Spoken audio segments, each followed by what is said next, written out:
Welcome to the Caregiver Reality Show, hosted by gerontologist and family caregiver expert David Levy, speaking on a topic that is not only a national problem, but an international one, and represents one of the biggest dilemmas facing us today: Alzheimer's disease and dementia.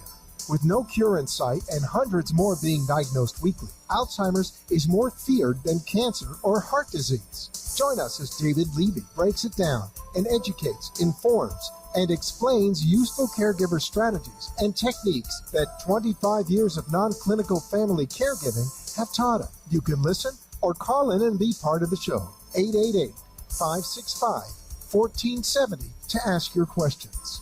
And now, here's David Levy. Good evening, and hello, South Florida, and I'd like to say the world as I usually do, but caregiverreality.com, our website, is down. We have totally revamped it. It'll be up in probably the next 24 to 48 hours, and you'll be able to see this show in the archive in case you missed my pretty face. But here it is. It's Monday night, June 10th, and there's a lot going on. You know, as part of the opening, in that commercial, it says non-clinical family caregiving. And a lot of people ask me, why non-clinical? And just so that you understand is while I have my advanced degrees in gerontology and all the other things that I do, I'm a subject matter expert recognized by the Supreme Court of Florida in elder care, and I'm also an attorney, but I don't practice here in Florida. And what I've learned over the 25 years I've been doing this is that caregiving isn't a disease. So if it's not a disease, you don't need a clinical solution to it. That doesn't mean that caregivers aren't stressed, that they don't have psychological issues.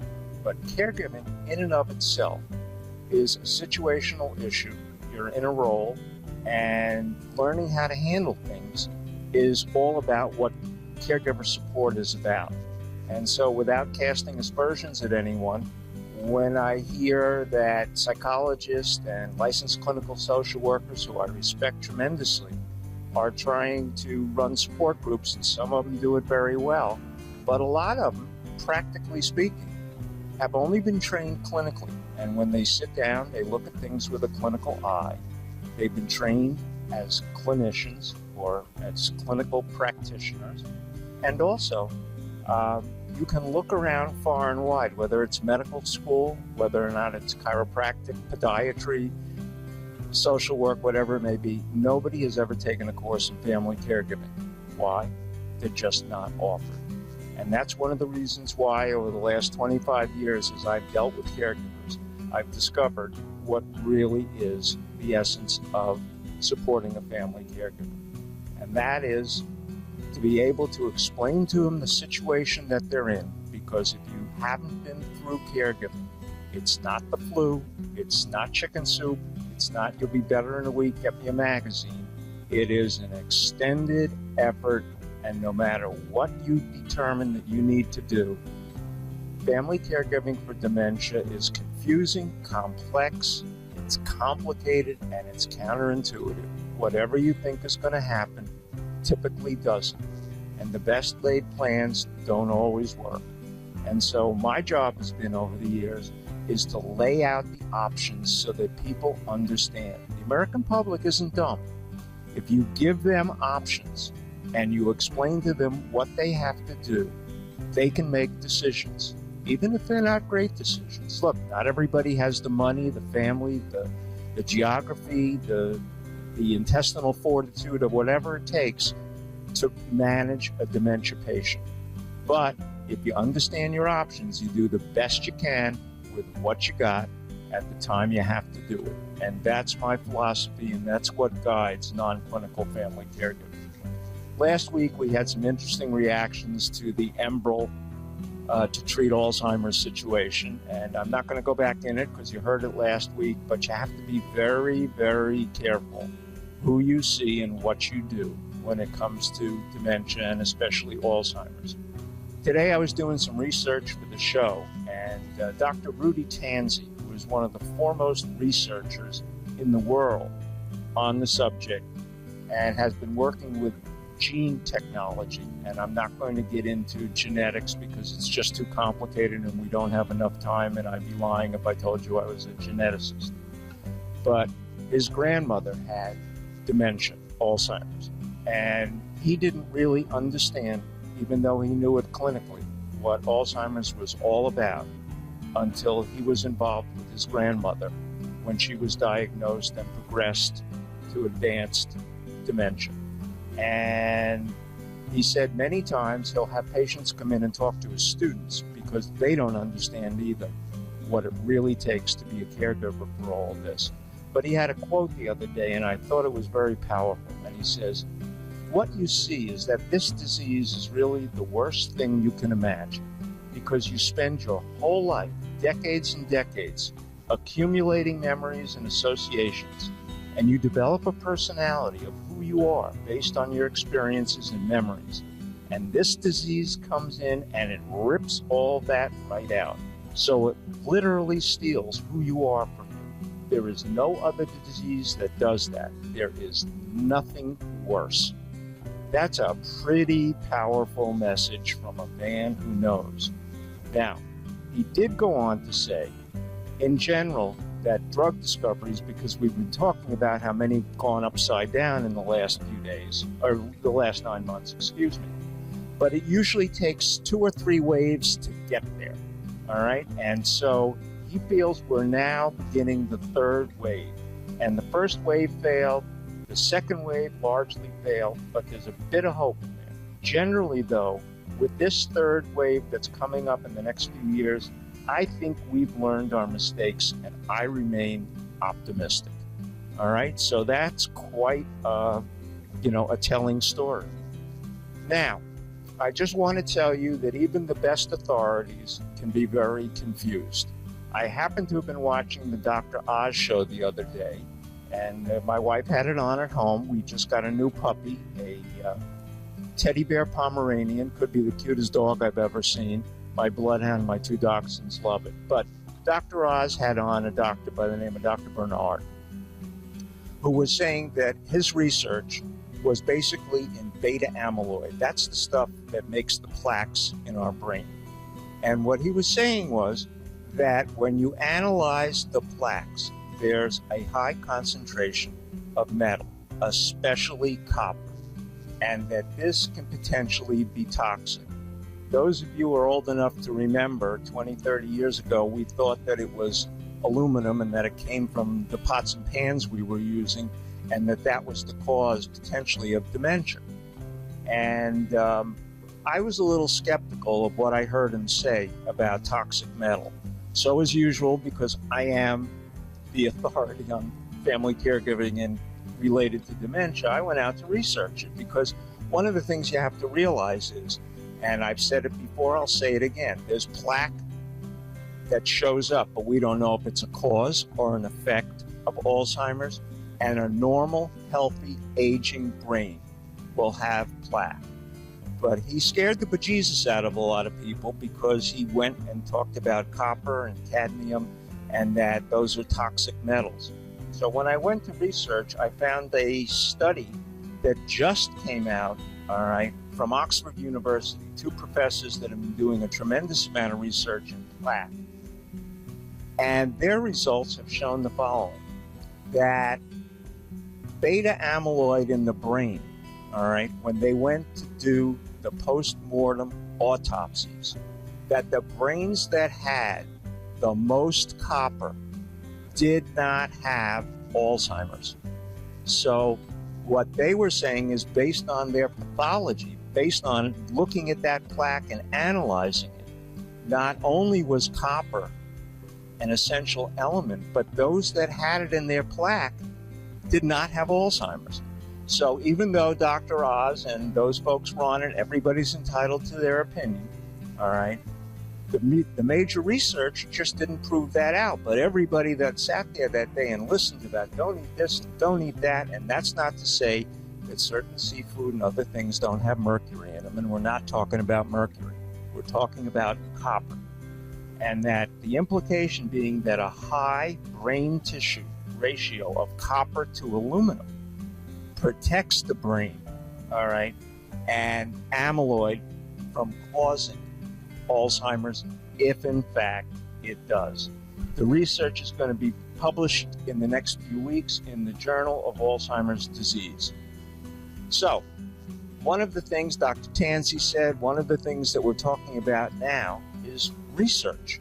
And research is terribly important because without it, we'll never move forward.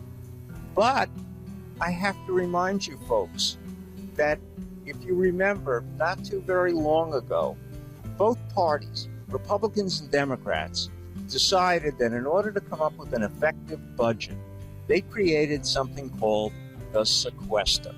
And I think that every political pundit in life has gone through what is the sequester, where we clamped down and said we would cut out just about everything so that our representatives in Congress and in the Senate would be sure to come to an effective budget before the sequester hit.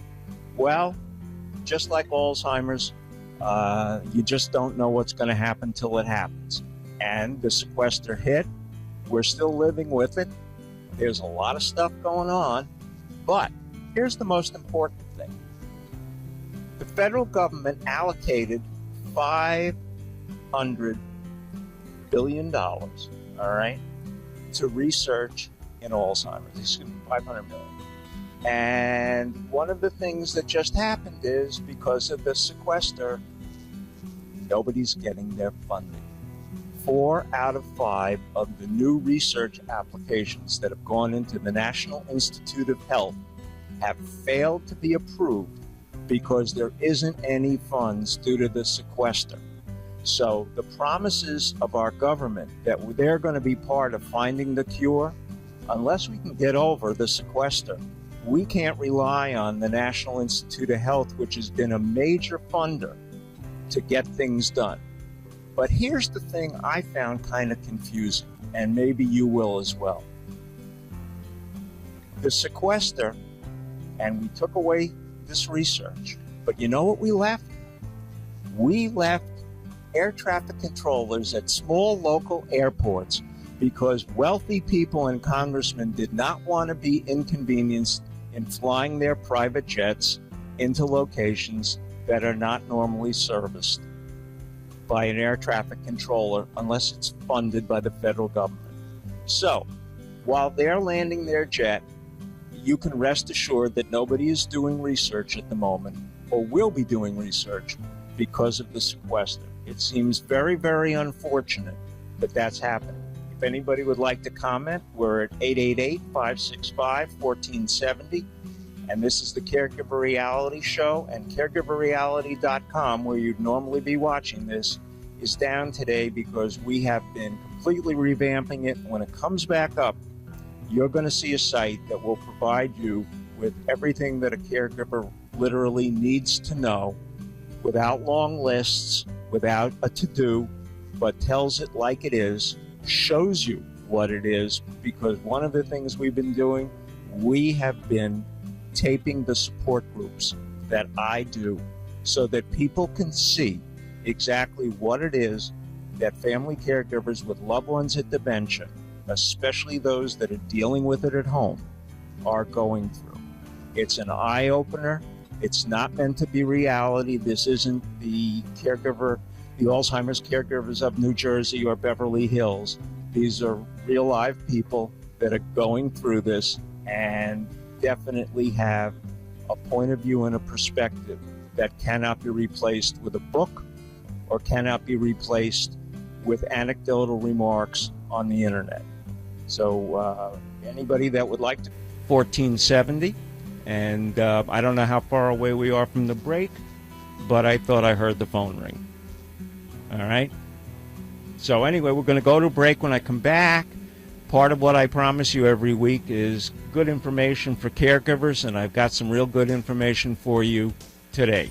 And so as soon as we hear that tune, you'll know you're in your break. And anybody that wants to call, 888-565-1470. I'll be happy to take your question. And caregiverreality.com will be up again tomorrow or the next day, and you can post your information or your questions there. Hello, are you a family caregiver? Are you taking care of a spouse, parent, or loved one who can no longer care for themselves? Are you dealing with Alzheimer's disease and don't know what to do? Are you stressed, burned out, frustrated, and don't know where to turn? Have you realized that your doctor, lawyer, and mental health professionals don't have real practical answers? You need a non-clinical family caregiver expert that the professionals turn to. You need David Levy. He is a family caregiver expert with 25 years of active experience with thousands of family caregivers. He can help you provide a better quality of life for you and your loved one. Contact David Levy at dlevy@caregivered.org. That's dlevy@caregivered.org. Or call 561-482-0086. And let's get your mental road to healing started.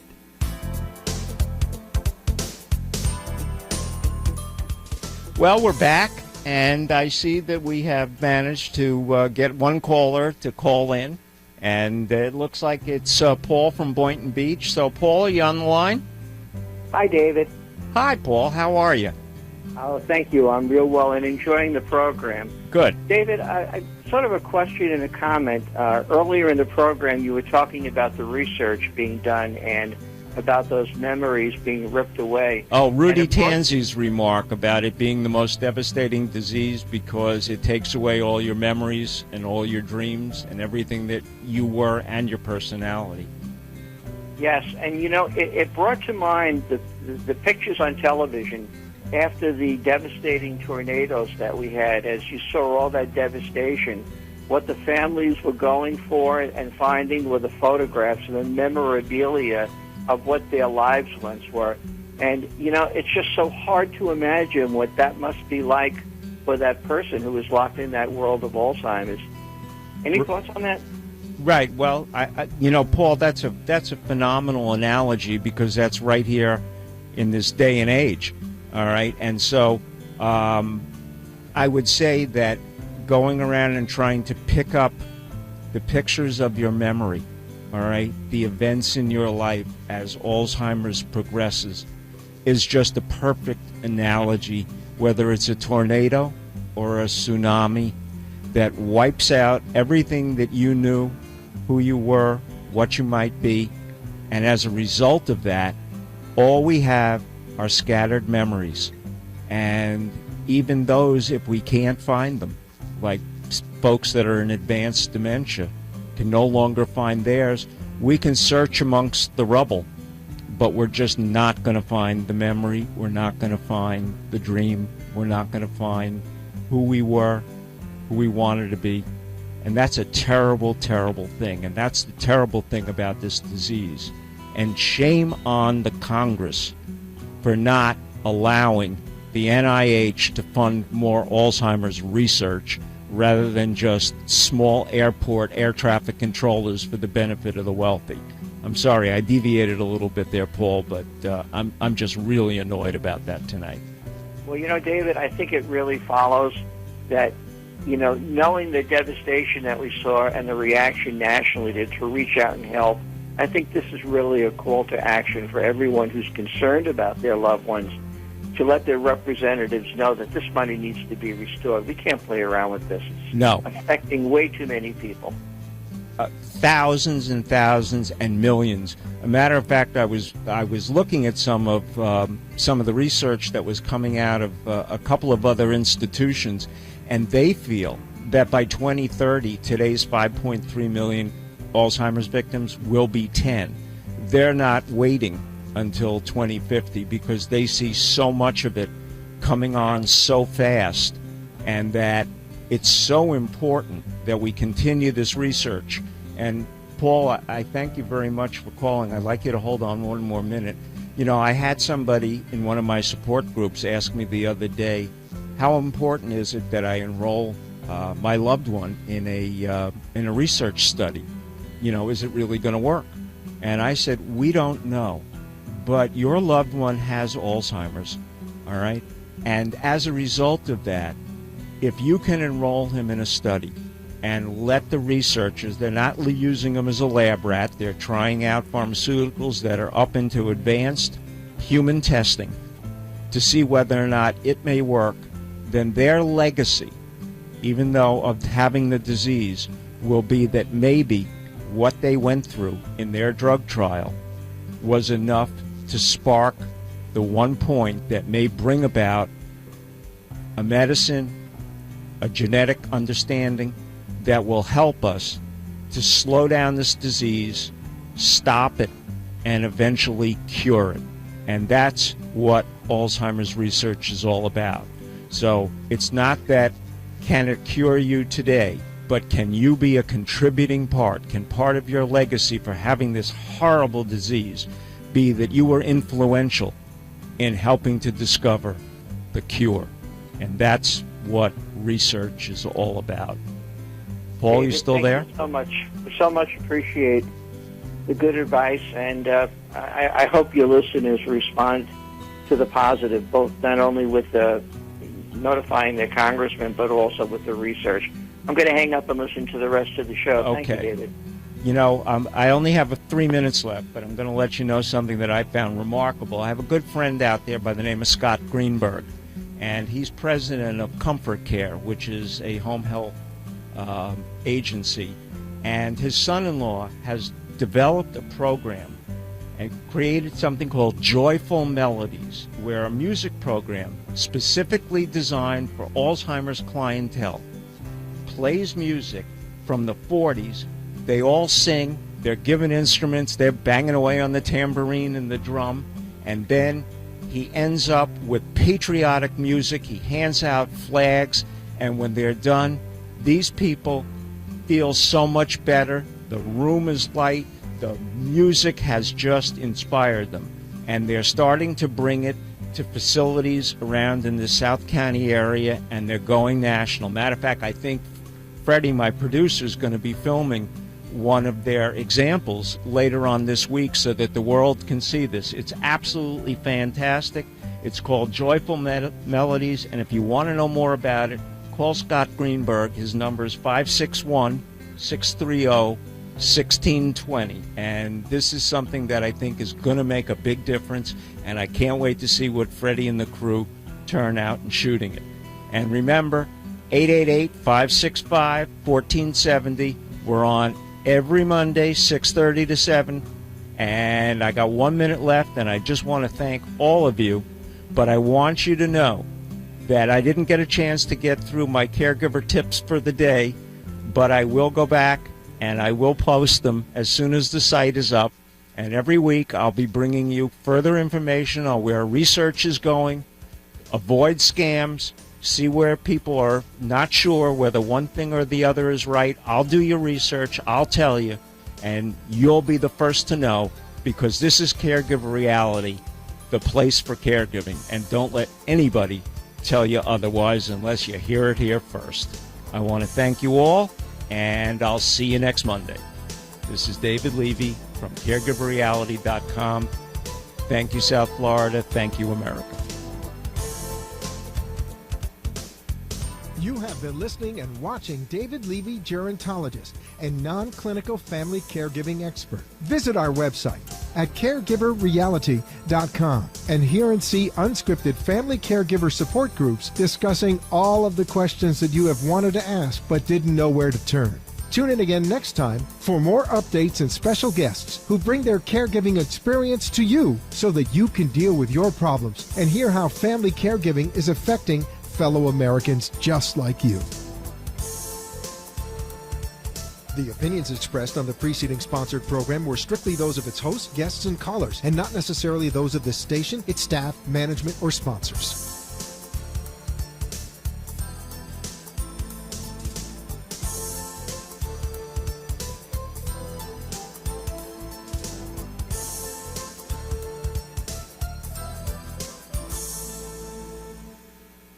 Times are tough, and right now those